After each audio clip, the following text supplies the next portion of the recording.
नमस्कार, स्वागत है आप सभी का एक और वीडियो में जो कि हम चाइल्ड डेवलपमेंट और साइकोलॉजी के इस सेक्शन के अंतर्गत कर रहे हैं।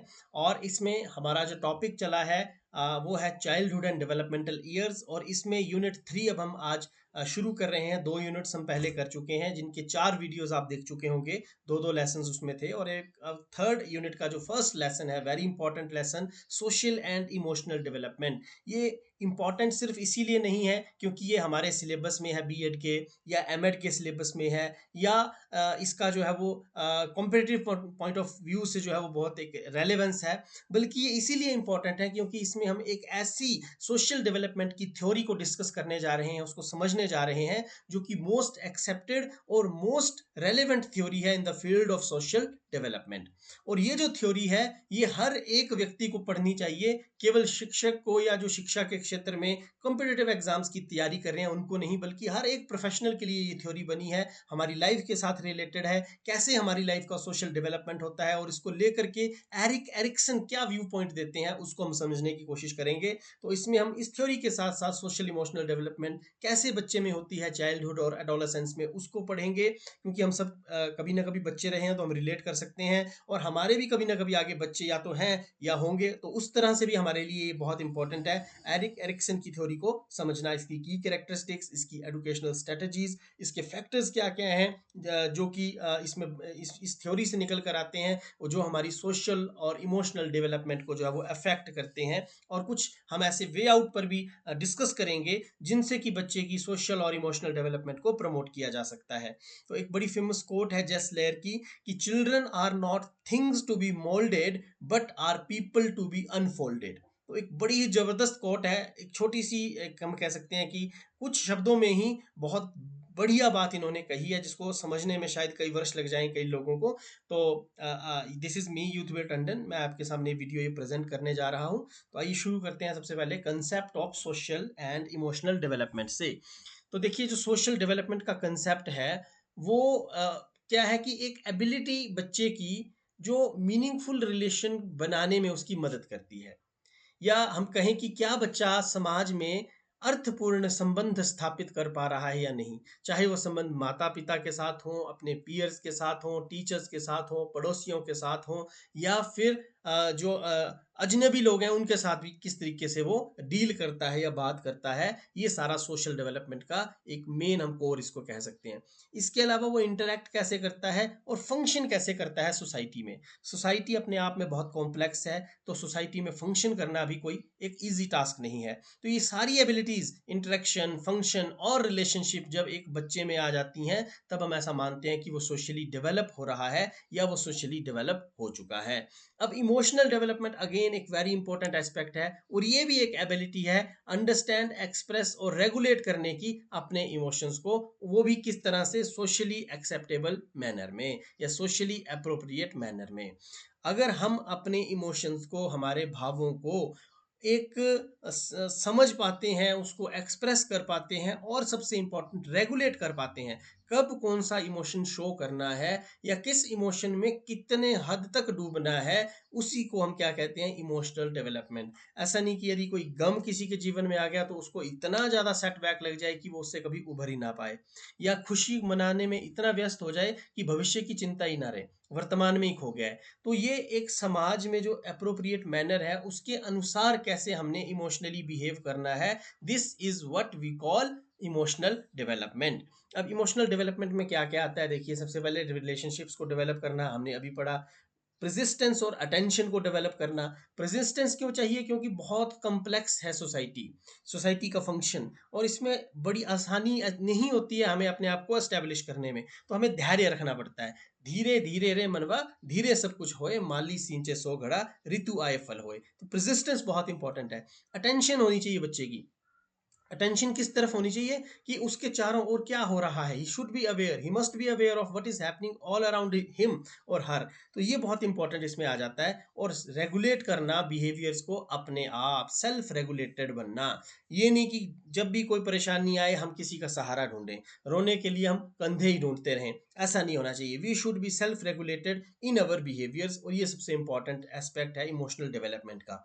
Ability to innate discover play and learn, ये सारी चीज़ें जो है ना, ये part and parcel of society हैं। यदि हम डिस्कवर नहीं कर रहे हैं, हमारे पास कुछ इनेट कैपेबिलिटीज़ नहीं है, हम खेलते नहीं हैं, सीखते नहीं हैं, तो हम इमोशनली डेवलप नहीं है, हम सोशली डेवलप नहीं है, या यूँ भी कह सकते हैं कि हम इमोशनली और सोशली फिट ही नहीं है। तो इन दोनों तरीकों से फिट होने के लिए हमें ये एबिलिटी भी डेवलप करनी पड़ती है।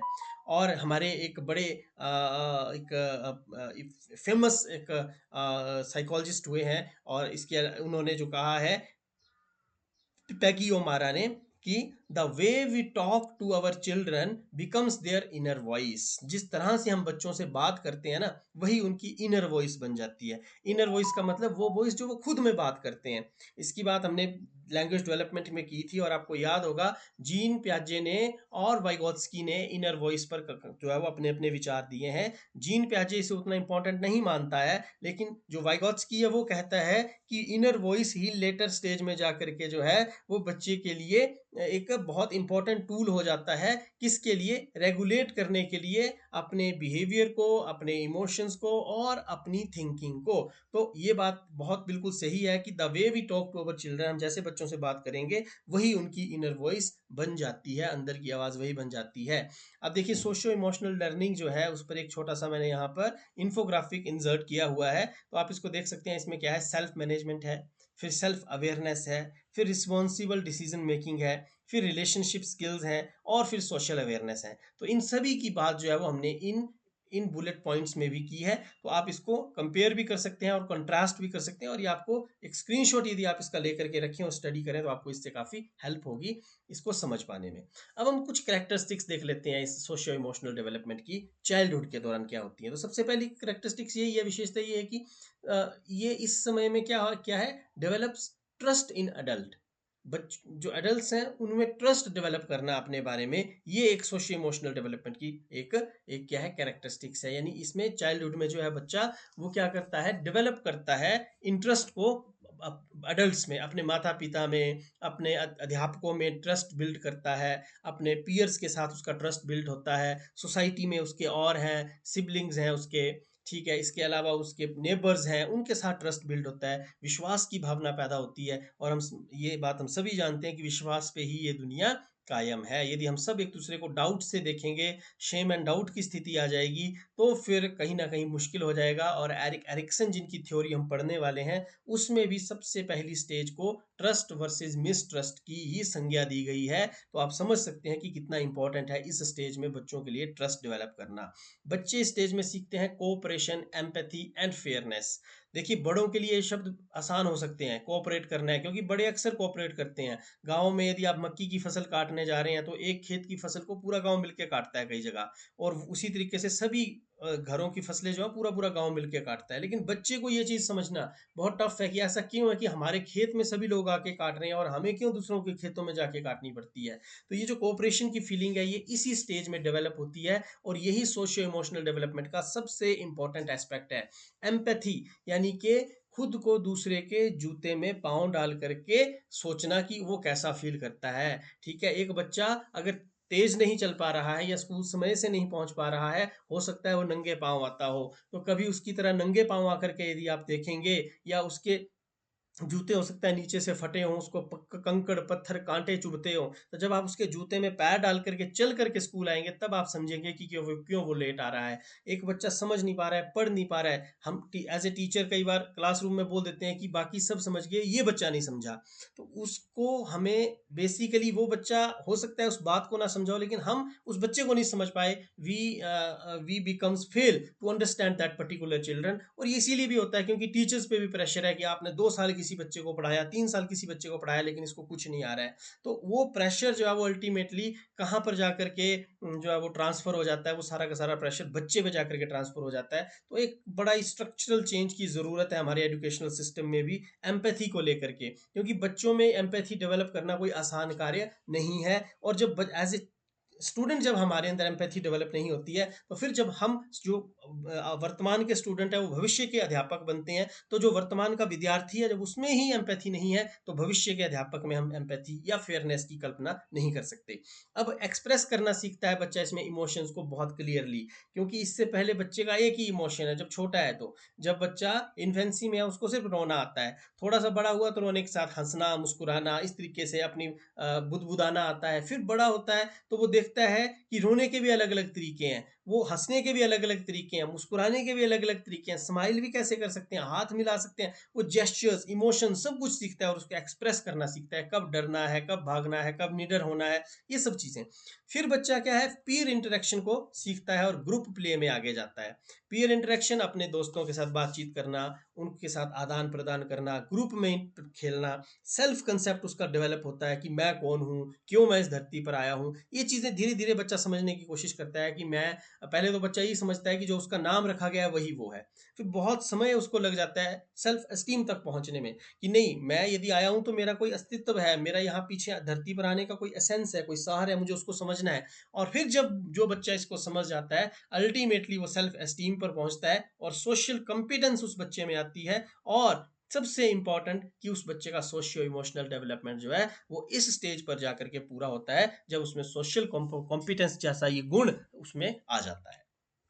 अब देखिए, इसमें आप देख सकते हैं कि एक बच्चे की सोशल डेवलपमेंट में नर्चरिंग और अटैचमेंट का रोल है, पेरेंटल रिजिलियंस का एक रोल है, सोशल कम्युनिटी कनेक्शंस का रोल है, केयर गिवर्स का नॉलेज जो है बच्चे की डेवलपमेंट को लेकर वो कैसा है उसका रोल है, और सोशल इमोशनल कॉम्पिटेंस। ये जो चीज़ हमें मिलती है अंत में, वो तभी मिलती है जब ये सारे के सारे बिंदु एक दूसरे के साथ अंतः क्रिया करते हुए एक बेहतरीन सोशल इमोशनल एनवायरनमेंट जो है बच्चे को देते हैं, और बच्चा फिर सोशल इमोशनल कॉम्पिटेंस की ओर अग्रसर हो पाता है या वहां तक पहुंच पाता है।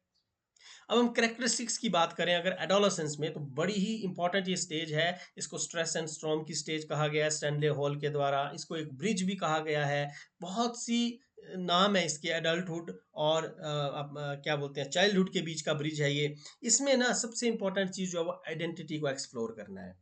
और एरिक एरिक्सन जिनकी थ्योरी जस्ट अभी हम पढ़ने वाले हैं, उसमें भी सबसे इंपॉर्टेंट, अगर एडोलसेंस को नाम अगर उन्होंने दिया है तो identity crisis versus identity versus role confusion का नाम उन्होंने दिया है। और वो अगर पहचाने जाते हैं इस थ्योरी में सबसे ज्यादा किसी के लिए उनको माना जाता है, तो वो आइडेंटिटी क्राइसिस जो उन्होंने वर्ड या एक टर्म उन्होंने इन्वेंट की उसके लिए माना जाता है। तो आइडेंटिटी को एक्सप्लोर करता है बच्चा, मैं कौन हूँ।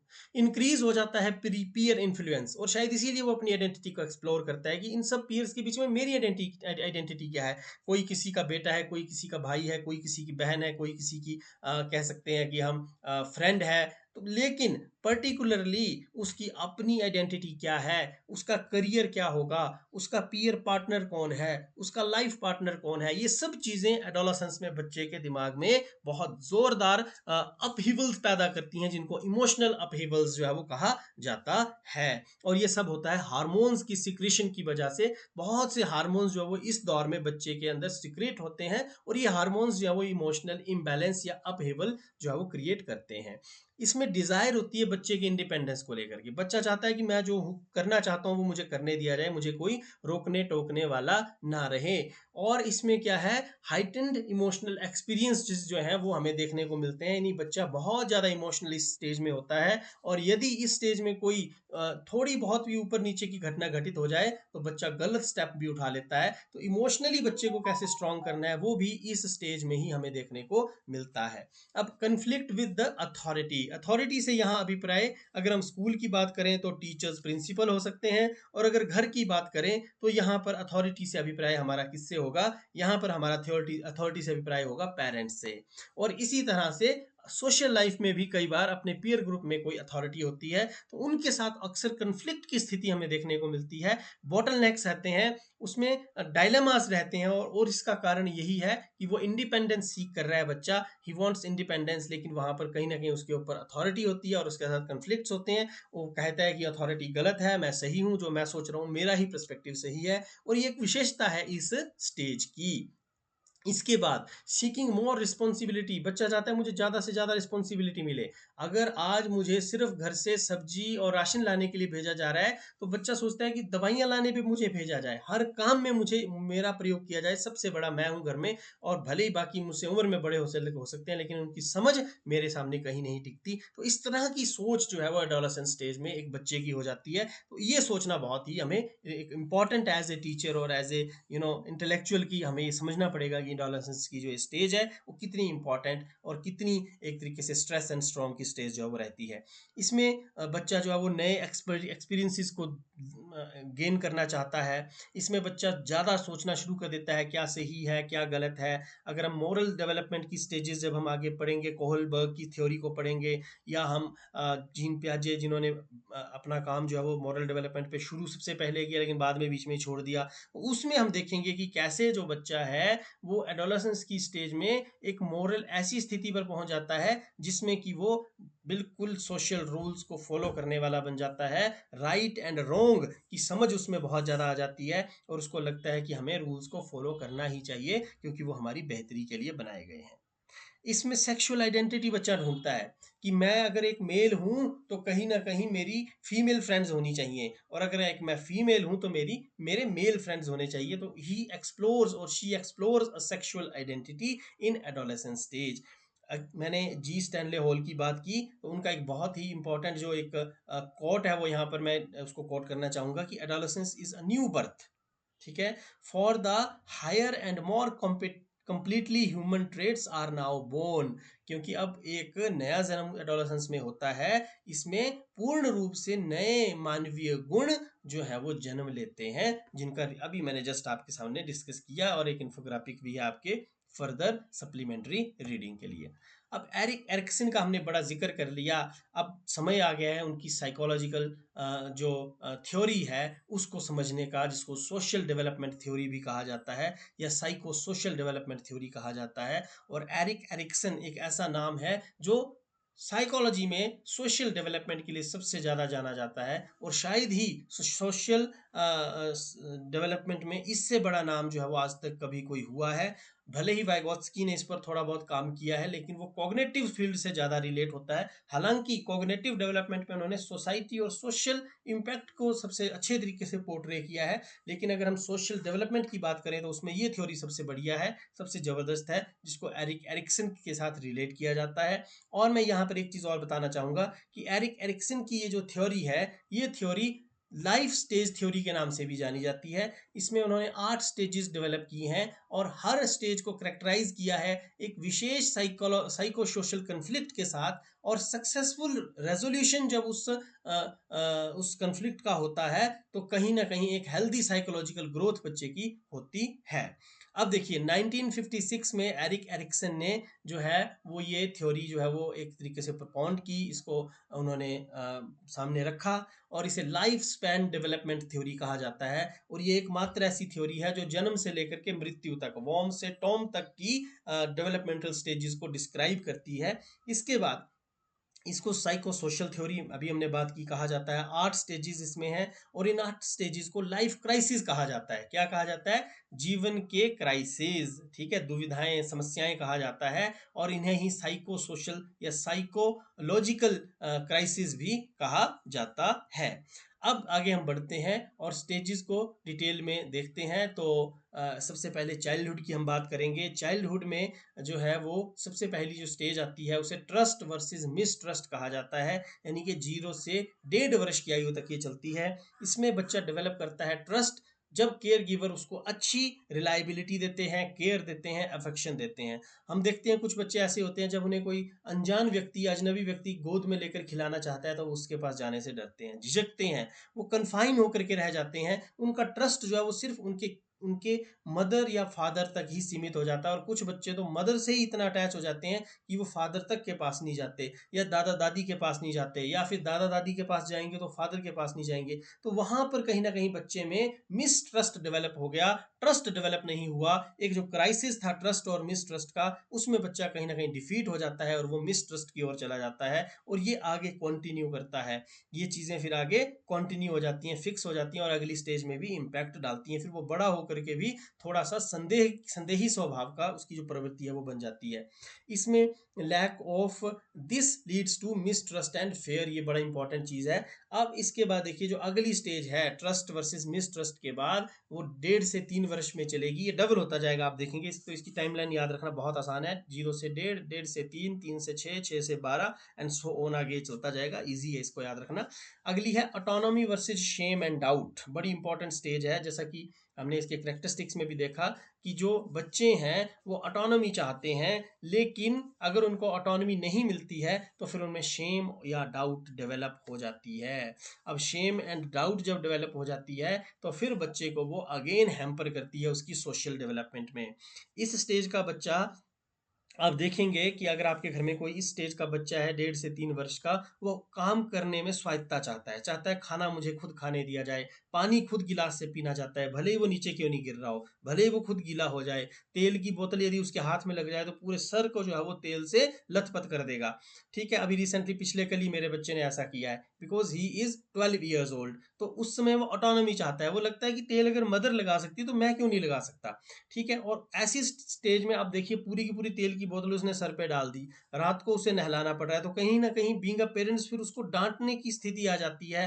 तो वो जो स्थिति होती है वो फिर उसमें शेम और डाउट डेवलप करती है। तो अब ऐसी स्थिति में एक पेरेंट के बीच में भी डायलेमा है कि वो उसको डांटे या ना डांटे। तो देखिए ऐसी स्थिति में यदि प्यार से बच्चा समझता है तो ठीक है, अन्यथा की स्थिति में अवॉइड करना चाहिए आई थिंक, या कम से कम डांटना चाहिए, अनलेस एंड अनटिल कोई ऐसी कंडीशन ना आए कि जब बच्चे के लिए वो हार्मफुल कंडीशन हो, यानी वो आग के पास जा रहा है, किसी डेंजरस ऑब्जेक्ट के पास जा रहा है, फिर तो हमें उसे ऑब्वियसली डांटना ही चाहिए या उसको रोकना ही चाहिए। अदरवाइज हमको उसको ऑटोनॉमी फील करने देनी चाहिए, शेम एंड डाउट की तरफ उसको बढ़ने से रोकना चाहिए।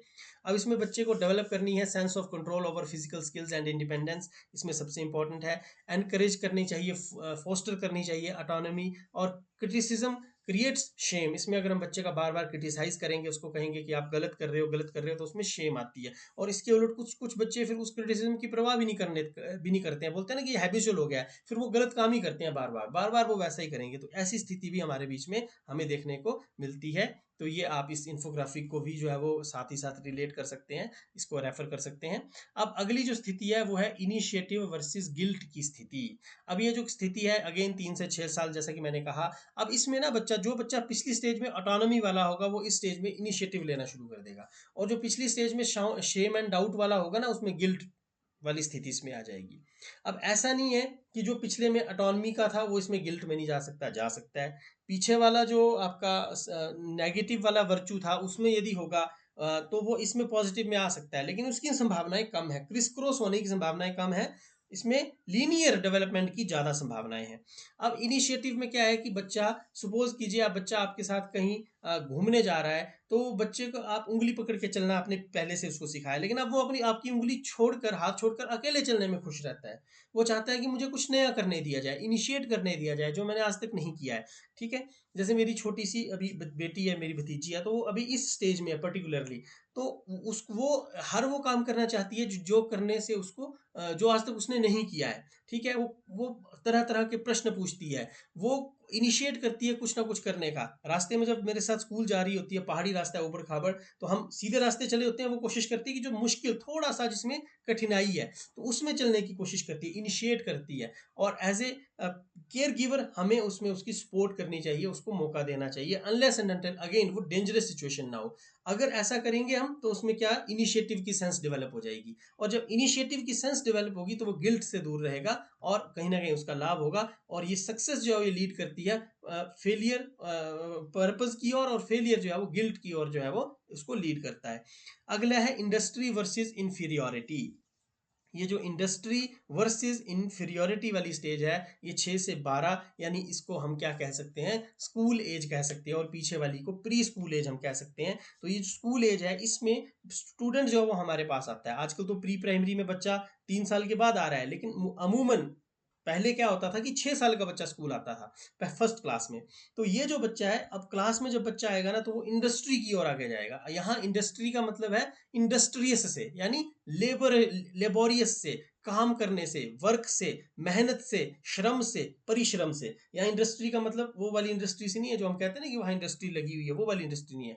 अब अगर बच्चे को यहाँ हम इंडस्ट्रियस बनाएंगे, परिश्रम करने को देंगे, हर दिन कुछ ना कुछ नई एक्टिविटी, हर दिन कुछ ना कुछ नया काम, हर दिन नया होमवर्क, हर दिन कुछ ना कुछ लर्न करने को देंगे, होमवर्क चेक करेंगे, इसके अलावा उसके लिए कॉम्पिटिशन्स ऑर्गेनाइज करवाएंगे, चाहे drawing, sketching, colouring, painting, allocation, debate, प्रश्नोत्तरी, तो कहीं ना कहीं उसमें क्या होगा, इंडस्ट्रियस फीलिंग डेवलप होगी। और इसके उल्टे यदि बच्चे को कोई केयर नहीं मिलेगी, बच्चे को बोलेंगे आप कुछ नहीं कर सकते, आप बैठे रहो बैठे रहो बैठे रहो, तो इन्फीरियोरिटी कॉम्प्लेक्स जो है वो उसमें आ जाएगा। और इसमें क्या है, बच्चे को जो सक्सेस अगर मिलती है तो कॉम्पिटेंस उसमें आएगी, और अगर सक्सेस नहीं मिलती है तो इन्फीरियोरिटी जो है वो बच्चे में आ जाएगी। अब ये जो 4 स्टेजेस अभी तक हमने पढ़ी, ये मोस्ट इंपॉर्टेंट स्टेजेस हम मान सकते हैं as far as the school period is concerned, primary education की जहां तक हम बात करें। और इनको याद करने की यदि मैं आपको एक निमोनिक्स बताऊं, तो इसमें मैंने कहीं नेट से ये देखा था, वो है, आप देखिए पीछे वाली स्टेजेस से इसको रिलेट करते हैं। पहले क्या है, trust, autonomy, initiative and industry. यानी कि ट्रस्ट से हो गया ट्रक, ऑटो, इन, इंडस्ट्री, ट्रक, ऑटो, इन, इंडस्ट्री। तो इसको आप जो है वो आगे याद रख सकते हैं। अब अगली स्टेज की बात करते हैं। तो एडोलेसेंस स्टेज बहुत इंपॉर्टेंट स्टेज है, और इसको मैंने जब एडोलेसेंस में इसके फीचर्स की बात कर रहा था, मैंने बताया भी था, आइडेंटिटी वर्सेस रोल कंफ्यूजन से इन्होंने डिनोट किया है। 12 से 18 वर्ष की ये एज जो है वो है। कई जगह इसको 12 से 20 भी लिया जाता है, लेकिन यहाँ इसको 12 से 18 रखा गया है। तो आप देख सकते हैं अलग अलग बुक्स में, और उसके बाद अकॉर्डिंगली आप इसको कंसिडर कर सकते हैं। अब देखिए जो टीन्स हैं वो डेवलप करते हैं sense of self and personal identity, exploration of beliefs, values, goals and roles, इसकी वो बात करते हैं। Success result in a strong identity, failure results और फेलियर लीड्स टू कंफ्यूजन। यानी स्ट्रॉन्ग आइडेंटिटी, ये कौन सी उम्र है, इसमें बच्चा देखता है कि मेरी आइडेंटिटी क्या है, बड़े होकर के मैंने क्या करना है, फ्यूचर की टेंशन उसको आ जाती है, उसको अपने फ्यूचर पार्टनर की टेंशन दिमाग में आ जाती है, उसको ये टेंशन दिमाग में आ जाती है कि मेरे एग्जाम्स कैसे होंगे, और साथ ही साथ मेरा रोल क्या है सोसाइटी में, मैं क्यों आया हूँ, मेरा आने का फ़ायदा क्या है, क्या मैं सिर्फ पढ़ने के लिए आया हूँ, क्या मैं सिर्फ मार खाने के लिए आया हूँ, क्या मैं सिर्फ भटकने के लिए आया हूँ, या मेरा कोई रोल भी है इस दुनिया में। तो ये जो स्टेज है, इस स्टेज में यदि बच्चे को अपना पर्पस मिल जाए लाइफ का, अपनी आइडेंटिटी मिल जाए, इसको हीरो एज भी कहते हैं।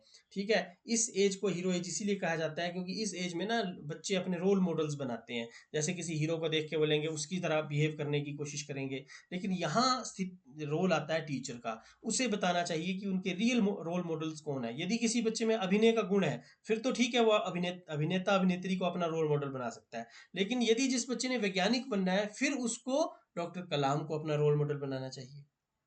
ठीक है, उसको इसरो की तरफ देखना चाहिए, नासा की तरफ देखना चाहिए। ठीक है, लेकिन और उसी तरह से यदि किसी को टीचर बनना है, तो उसको एज टीचर को अपना रोल मॉडल मानना चाहिए। इसी तरीके से यदि किसी को जो है वो डॉक्टर बनना है, तो उसको डॉक्टर्स को अपना रोल मॉडल मानना चाहिए।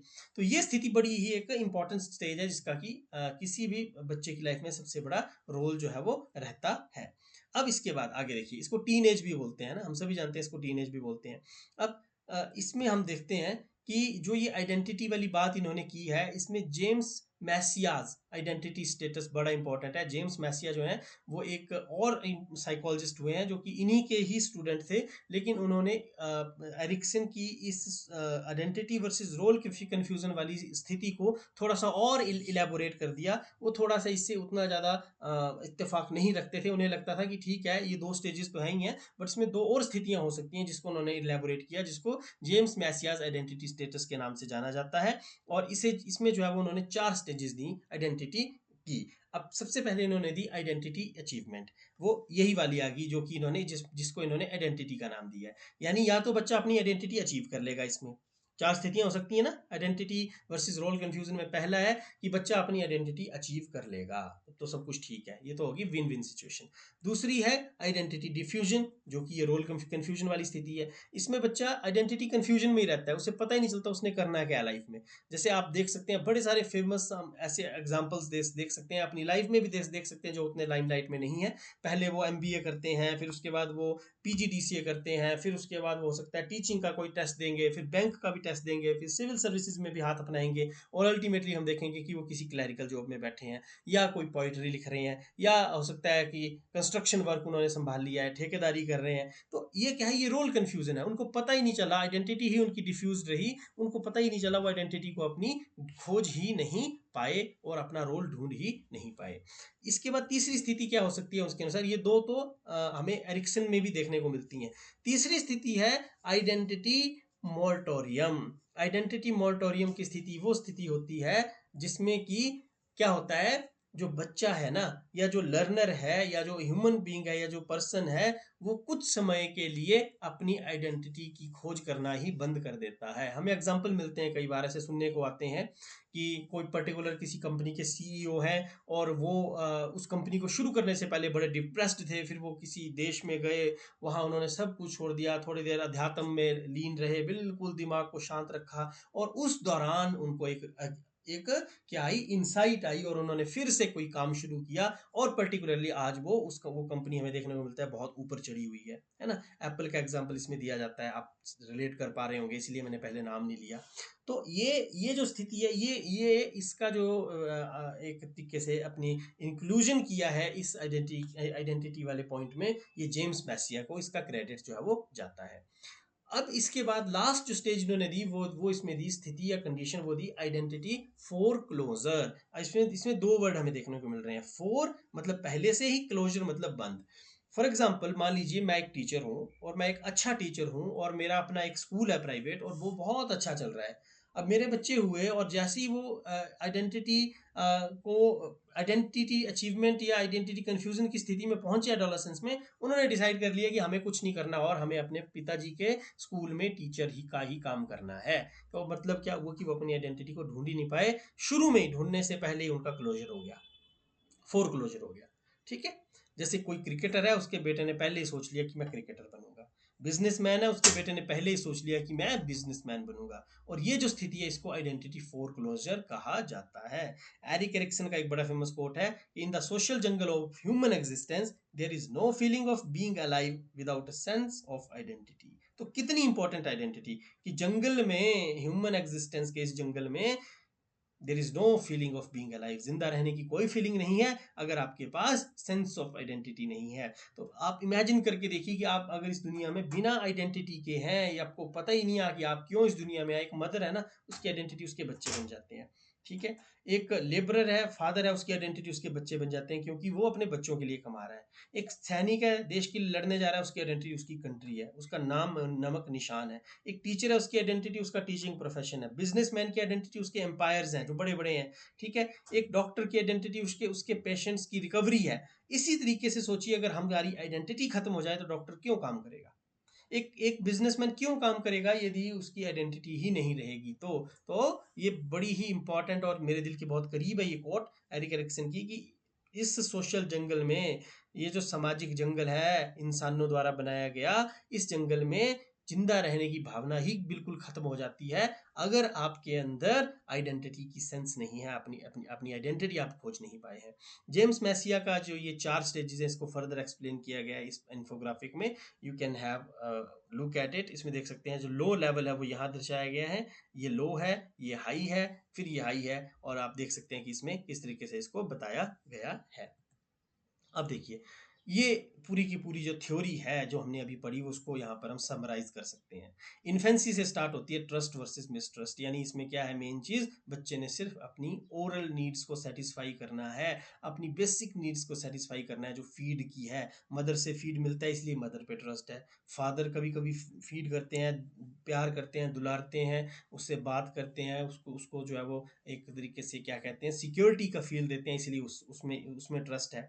फिर जब ट्रस्ट डेवलप हो जाता है, फिर बच्चा ऑटोनॉमी की ओर जाता है। टॉयलेट ट्रेनिंग से ये जुड़ा हुआ कंसेप्ट है, यानी इस स्टेज में यदि बच्चा टॉयलेट में ट्रेन हो जाता है, उसमें ऑटोनॉमी आ जाएगी, नहीं तो उसमें शेम और डाउट रह जाएगा। अर्ली चाइल्डहुड की स्टेज है। फिर प्री स्कूल की बात की जाती है, यानी स्कूल जाने से पहले की स्थिति है। अब इसमें बच्चा क्या है, इनिशिएटिव्स लेता है, कुछ खोजी प्रवृत्ति का, देखिए लेंस बनाओ ना, खोजी प्रवृत्ति का है बच्चा, कुछ ना कुछ, कोई भी आइकन जो लगता है ना इन्फोग्राफिक में, उसका कोई मीनिंग होता है, आप उसी से पूरी पूरी थ्योरी को डिकोड कर सकते हैं। तो इनिशिएटिव बच्चा लेना चाहता है, हर चीज में खोजी है, जिज्ञासु है, पूछता है प्रश्न, सब कुछ। और उसके बाद जब वो स्कूल एज में जाता है तो वो पढ़ना लिखना चाहता है, मेहनत करना चाहता है, तो या तो उसमें इंडस्ट्री आएगी, मेहनत की भावना आएगी, या इन्फीरियोरिटी आएगी। एडोलेसेंस की स्टेज में सारे एडोलेसेंस देखिए घूम रहे हैं और हर कोई अपनी अपनी आइडेंटिटी लेकर के चल रहे हैं, अपना रंग है सबका, अपना रूप है, और अपनी आइडेंटिटी और रोल कंफ्यूजन में सभी इस स्थिति में खोए हुए रहते हैं। इसके आगे की जो स्टेजेस हैं वो इसमें नहीं दी गई हैं। उसका कारण ये है कि वो हमारी स्कूल लाइफ से जुड़ी हुई नहीं है, लेकिन यहाँ हम उनको समझ सकते हैं। जो अगली स्टेज है वो है इंटीमेसी वर्सेस आइसोलेशन। इसमें या तो बच्चा जो एक पर्टिकुलर ह्यूमन बीइंग है वो या तो इंटीमेसी में जाएगा, रिलेशनशिप्स डेवलप करेगा, हेल्दी रिलेशनशिप अपने लाइफ पार्टनर के साथ, या वो अकेला रहेगा आइसोलेशन में। लेकिन इसका सक्सेस और फेलियर से कोई लेना देना नहीं है। आप एपीजे अब्दुल कलाम जी का, नरेंद्र मोदी जी का और इस तरीके के बहुत से जो हमारे लोग हैं जो कि अनमैरिड हैं, उनका कोई रिलेशनशिप नहीं है लेकिन स्टिल वो सक्सेसफुल है, उनका एग्जाम्पल देख सकते हैं। इसी तरीके से आप मैरिड लोगों का भी ऐसा एग्जाम्पल देख सकते हैं जो कि अनसक्सेसफुल है, खासे सक्सेसफुल नहीं है। इसी तरीके से अब मिडिल एडल्टहुड जब आता है, ये यंग एडल्टहुड है 20 से 40, और 40 से 65 की जब ये एज आती है मिडिल एडल्टहुड, इसमें जनरेटिविटी वर्सेस स्टैग्नेशन की बात की जाती है। यानी या तो इस उम्र में व्यक्ति अपने द्वारा पीछे किए गए बेहतरीन कार्यों का, एक लंबे अनुभवी सफर का आनंद लेता है, उसमें जेनरसिटी आती है, या फिर वो स्टैग्नेट हो जाता है। और आपको पता ही है स्टैग्नेट क्या होता है। जैसे एक नाले का पानी है, यदि वो बह रहा है तो उसमें स्टैग्नेशन नहीं आती। वही नाला यदि ब्लॉक हो जाए तो उसमें बदबू भी आ जाती है, गंदे कीड़े भी आ जाते हैं, और ऐसी ऐसी वेजिटेशन वहां उगना शुरू हो जाती है कि उस नाले को ही या उस पानी की जो बॉडी है, वाटर बॉडी, उसको खत्म कर देती है। तो स्टैग्नेशन जो है वो इंसान को खत्म कर देती है। जनरेटिविटी यानी इस उम्र में भी व्यक्ति समाज के लिए, देश के लिए, परिवार के लिए कुछ ना कुछ करने का प्रयास करता रहता है, कोशिश करता रहता है। लास्ट इज मेच्योरिटी, जो 65 से मृत्यु तक चलती है। इसमें जो है वो ईगो इंटीग्रिटी और डिसअपेयर की बात की गई है। ईगो इंटीग्रिटी से अभिप्राय यहाँ पर क्या है? ईगो इंटीग्रिटी से अभिप्राय है कि या तो व्यक्ति अपनी पीछे की जिंदगी है उसका आनंद लेगा, या फिर निराशा में अपने जीवन को जिएगा कि मैं कुछ भी नहीं कर पाया अपनी लाइफ में, मैं कुछ बेहतरीन नहीं कर पाया किसी भी स्टेज में। और इस तरीके से ह्यूमन का जो सोशल डेवलपमेंट का लाइफ साइकिल है वो एरिक एरिक्सन के अनुसार समाप्त हो जाता है। तो मैं शुरू से ही बात कर रहा था कि the most famous, most acceptable, most important theory है, और आई होप कि अब आपको ये समझ आ गया होगा कि ऐसा क्यों है। अब ये मैंने एक कंपैरिजन टेबल आपके लिए तैयार किया है। देखिए 0 से 1.5, 1.5 से 3, 3 से 6, 6 से 12, 12 से 18, 18 से 40, 40 से 65 और 65 से आगे। यहाँ उनके नाम दिए हैं, ये मैंने अभी आपके सामने बताए। पॉजिटिव आउटकम्स हम सभी जानते हैं, और ये वर्च्यू, ये कई बार एग्जाम्स में आ जाता है, इसको आप देख सकते हैं। ट्रस्ट जब डेवलप होगा तो हो पाएगी, ऑटोनॉमी में विल आएगी आगे काम करने की, इनिशिएटिव में पर्पस मिलेगा, इंडस्ट्री में कॉम्पिटेंस आएगी, आइडेंटिटी में फिडिलिटी आएगी, इंटीमेसी में लव आएगा, जनरेटिविटी में केयर आएगी, और इंटीग्रिटी में विजडम। तो हम कहते हैं ना कई बार कि जो बुजुर्ग होते हैं हमारे, और जो जिन्होंने बेहतरीन जीवन जिया होता है, वो बहुत वाइज होते हैं। बुजुर्ग जो है वो विजडम लिए हुए होते हैं। हम कई बार बोलते हैं please bless us with your words of wisdom. तो ऐसा इसीलिए कहा जाता है क्योंकि वो इस स्टेज में पहुंचे होते हैं, उन्होंने ये सारे वर्च्यूज अचीव किए होते हैं, एंड फाइनली वो विजडम में पहुंचते हैं। तो that's why they are treasures for us. तो इसीलिए हम उनको जो है वो ट्रेजर कहते हैं। क्रिटिसिज्म एरिक एरिक्सन की थ्योरी का, एज यूजुअल हर एक की थ्योरी का क्रिटिसिज्म होता है, इसी से वो थ्योरी आगे बढ़ती है, उसमें रिफाइनमेंट होती है, तो इसका भी क्रिटिसिज्म है। इसमें एज रिजिड स्टेजेस की बात की गई है। देखिए यहाँ पर पर्टिकुलरली बोला गया कि इतने साल में ये होगा, इतने साल में ये होगा, लेकिन जरूरी नहीं है। देखिए अब इंटीमेसी और आइसोलेशन की बात है, आज के समय में तो जो एडोलेसेंस है, एडोलेसेंस स्टेज के बच्चे हैं, वही अपने इंटीमेसी वाले रिलेशनशिप्स बनाए हैं, उनके अपने लाइफ पार्टनर्स हैं। ठीक है, इसी तरीके से जो इंडस्ट्री वाली फीलिंग है वो कई लोगों में इस स्टेज में जा करके आती है। तो ये, इसको हम एज में नहीं बांध सकते, ठीक है, जो कि इन्होंने बांधा है, ये कॉन्टिन्यूस प्रोसेस है। इसके बाद इम्पैक्ट कल्चर का इसमें कंप्लीटली इग्नोर किया है। इंडिया का कल्चर अलग है। इंडिया के कल्चर में जब अर्ली क्या बोलते हैं उसको, जब जल्दी उम्र में शादियां हो जाया करती थी, उसमें तो इसका कोई रोल ही नहीं था। आज की स्थिति में इंडिया में और अब्रॉड में, इवन मैंने सिंगापुर में ये चीज़ देखी जब मैंने वहाँ विजिट किया, कि वहाँ लेट स्टेजेस में शादियां कर रहे हैं। तो वहाँ तो ये इंटीमेसी वाली एज बहुत दूर जा करके आ रही है। तो कल्चर का भी इसमें इम्पैक्ट है जिसको कि इग्नोर किया गया है। इसमें जो स्टेज 5 एंड 6 है वो थोड़ी सी कंफ्यूजिंग है, मैंने अभी आपको बताया। पीछे एक स्टेज बाद में आ सकती है, दूसरी पहले आ सकती है, तो आप इसको रेफर बैक कर सकते हैं पीछे जाके। कैरोल गिलिगन, जिनकी ये तस्वीर भी है, इनका जो क्रिटिसिज्म है वो सबसे ज़्यादा नोटेड क्रिटिसिज्म है, सबसे ज़्यादा इंपॉर्टेंट क्रिटिसिज्म है जो उन्होंने जेंडर को लेकर के किया है। तो ये कहती हैं कि इसमें जेंडर को इग्नोर किया गया है, जेंडर बाइसनेस उन्होंने इसमें पाई है। तो ये इनका एक कहना है कि ये जो थ्योरी है ये मेल डोमिनेटेड है, इसमें फीमेल पर्सपेक्टिव को ज़्यादा इंपॉर्टेंस नहीं दी गई है। फैक्टर्स क्या क्या हो सकते हैं देखिए डेवलप करने के लिए। तो इंडिविजुअल फैक्टर्स हैं नॉलेज, एटीट्यूड, स्किल। इंटरपर्सनल है family, friend, social network. Organisational factors हैं, यानी ये वो चीज़ें हैं ना जिनसे हमारी सोशल डेवलपमेंट अफेक्ट होगी। जैसे होम का एनवायरनमेंट है, अच्छा है तो अच्छी डेवलपमेंट, बुरा है तो बुरी डेवलपमेंट, मध्यम स्तर का है तो मध्यम सी। सोशियो इकोनॉमिक, भाई किसी का अगर आर्थिक और सामाजिक स्तर ऊंचा है, अच्छा है उस परिवार का, तो ऑब्वियसली उसके बच्चों की सोशल डेवलपमेंट अच्छी होगी, उसमें कोई फर्क नहीं है। इसी तरीके से लव और अफेक्शन अगर बच्चों को मिल रहा है तो सोशल डेवलपमेंट अच्छी होगी, उसमें ट्रस्ट डेवलप होगा, उसमें ऑटोनॉमी डेवलप होगी। ठीक है, ट्रक ऑटो इन इंडस्ट्री, उसमें उसमें जो है वो इनिशिएटिव डेवलप होगा, इंडस्ट्रियस होगा वो। ठीक है, इसी तरीके से इंटीमेसी में भी वो जा सकता है, जनरेटिविटी में वो जा सकता है। तो ये चीजें कब होंगी, जब पार्टिसिपेशन इन सोशल ऑर्गेनाइजेशन बढ़ेगा, तभी बच्चे का सोशल डेवलपमेंट होगा। रोल ऑफ कल्चर इसमें इंपॉर्टेंट है, स्कूल का बहुत इंपॉर्टेंट रोल है इसमें। इतना ही नहीं, अगर हम इमोशनल डेवलपमेंट की भी बात करें तो इसमें क्या है, मॉडल बिहेवियर का रोल है। बड़े कैसा बिहेव कर रहे हैं, कहा था ना वो एक शुरू में एक कोट थी कि जो हमारी लैंग्वेज है वो बच्चों की इनर वॉइस बन जाती है। ठीक है, हम कैसा व्यवहार बच्चे के साथ कर रहे हैं, बच्चे को वैसे ही बन जाते हैं। कल्चरल का इन्फ्लुएंस है। डिसेबिलिटीज यदि बच्चे में कोई है, लर्निंग डिसेबिलिटी है, मैंने डाइवर्स टाइप ऑफ लर्नर्स जो है उस वीडियो में इसको कन्वर्ट किया है, जैसे डिसलेक्सिया है, डिस्ग्राफिया है, डिसकैलकुलिया है, डिस्फेजिया है। ठीक है, ये जो लर्निंग डिसेबिलिटीज हैं, या फिर ADHD है ना, अटेंशन डेफिसिट हाइपर डिसऑर्डर है, इस तरीके की यदि डिसेबिलिटीज हैं तो फिर इमोशनल डेवलपमेंट नेचुरली या तो डिले होगा, हैम्पर होगा, उसमें डिफिकल्टी होगी। लेवल ऑफ सिक्योरिटी क्या है, अगर बच्चा सिक्योर फील कर रहा है तो ऑब्वियसली उसका इमोशनल डेवलपमेंट ज़्यादा अच्छा होगा, अदरवाइज नहीं होगा। रिलेशनशिप कैसा शेयर करता है वो अडल्ट के साथ, अपॉर्चुनिटी कैसी मिल रही है, सोशल इंटरेक्शन उसका अच्छा है तो अच्छा होगा, अदरवाइज नहीं अच्छा होगा। अब यहाँ पर कुछ स्ट्रेटजीज यहाँ दी गई हैं सोशल इमोशनल डेवलपमेंट को प्रमोट करने के लिए। तो सबसे पहले आप देख सकते हैं कि सभी चिल्ड्रंस के साथ क्या किया जाना चाहिए, चिल्ड्रन एट रिस्क के साथ क्या किया जाना चाहिए, और कुछ बच्चों के साथ क्या किया जा सकता है। तो जो कॉमन है वो तो है कि भाई पॉजिटिव रिलेशनशिप बिल्ड करना है और सपोर्टिव एनवायरनमेंट देना है। ये दो चीज़ें, ये सभी के साथ होना। जो बच्चे बहुत ज़्यादा रिस्क पे हैं उनको सोशल इमोशनल टीचिंग स्ट्रेटजीज की ज़रूरत है, इसके लिए किसी पर्टिकुलर एक्सपर्ट की ज़रूरत है, या टीचर जो इसमें इक्विप्ड है उसकी ज़रूरत है कि वो बच्चे को पढ़ाए। फिर कुछ बच्चे जो है वो उनको PBS यानी individualised intensive intervention, personal based services जो है वो उसको देनी पड़ेगी, या इसका शायद फुल फॉर्म कुछ और भी हो सकता है, you can check it further. तो इसमें देखिए, foster secure relationship at home and school, सबसे पहला काम करना पड़ेगा socio cultural socio emotional development को बढ़ाने के लिए। एनकरेज करना पड़ेगा इमोशनल एक्सप्रेशन को एक्टिविटीज़ के थ्रू। टीच करना पड़ेगा एम्पैथी को और कन्फ्लिक्ट रेजोल्यूशन को।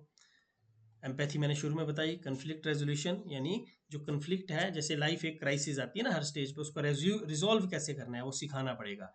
ट्रस्ट एंड मिसट्रस्ट, और ये जो बाकी की शुरुआती स्टेजेस हैं प्री स्कूल तक की, ये तो खैर फैमिली पर डिपेंड है। लेकिन अगर हम स्कूल एज की बात करें या एडोलेसेंस की एज की बात करें, तो उस समय पर जो इंडस्ट्रीज वर्सेस इंफीरियोरिटी है, या फिर हम बात करें दूसरी जो हमारी आइडेंटिटी वर्सेस रोल कन्फ्यूजन, ये जो दो कन्फ्लिक्ट्स हैं, इनको रिजॉल्व करने की टेक्निक्स तो स्कूल को ही देनी पड़ती हैं, और देनी भी चाहिए, जिनको लाइफ स्किल्स भी कहते हैं। अब set consistent rules and boundaries भी हम बना सकते हैं, कुछ प्रोवाइड कर सकते हैं अपॉर्चुनिटीज कोलैबोरेशन के लिए, प्रमोट कर सकते हैं resilience through praise and support.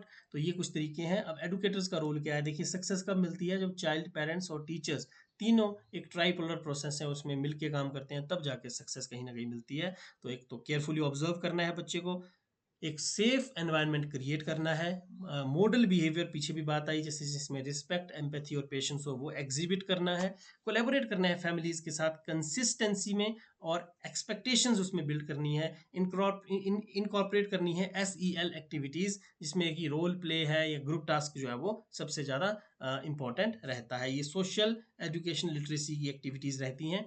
When V shape children when we help children build strong emotional foundation, we help them build strong future। जब हम बच्चे की हेल्प करते हैं एक मजबूत सामाजिक और भावनात्मक आधार बनाने में, तो वह बेसिकली हम उसकी मदद कर रहे हैं एक मजबूत भविष्य बनाने में। मतलब हमारा फ्यूचर किस पे डिपेंड है? हमारे इमोशनल और सोशल डेवलपमेंट पे या उसकी फाउंडेशन पे। कंक्लूड करते हैं हम। आप देख सकते हैं कंक्लूजन में बड़े बेसिक से पॉइंट हैं, एरिक्सन की थ्योरी को लेकर के बताए गए हैं, और एक कोट मैं यहाँ पर इससे कंक्लूड करना चाहूँगा, बाकी you can read by yourself. Every learner is a star in there on sky, our job is to help them shine. हर बच्चा, हर एक लर्नर अपने आसमान का सितारा है, और हमारा काम उसे सिर्फ चमकने में बनना उसका सहारा है। तो ये हमारा काम है कि हम उसका सहारा बन सकें, उसका जो है वो हेल्प उसकी कर सकें। कुछ रेफरेंसेस हैं जिसको आप देख सकते हैं, इनका मैंने यूज़ किया है। और फाइनली कुछ एक होम टेकिंग मैसेज आपके लिए है। आई नो कि वीडियो थोड़ा लंबा हो गया है, इस चीज़ को मैं समझ पा रहा हूँ, लेकिन एक ये बड़ी इंपॉर्टेंट थ्योरी थी तो इसीलिए इसको थोड़ा डिटेल में एक्सप्लेन करना ज़रूरी था। Courage doesn't mean you don't get afraid, courage mean you don't let fear stop you. ठीक है, हिम्मत का ये अभिप्राय नहीं कि आपको कभी डर नहीं लगता, डर सबका लगता है, गला सबका सूखता है, लेकिन डर के आगे जीत है, वही इसका मतलब है। Courage means you don't let your fear stop you. Courage का मतलब ये है कि आपका डर आपको रोक ना पाए, बस। ठीक है, आप चलते जाएं, आगे बढ़ते जाएं, तरक्की करते जाएं, यही करेज है।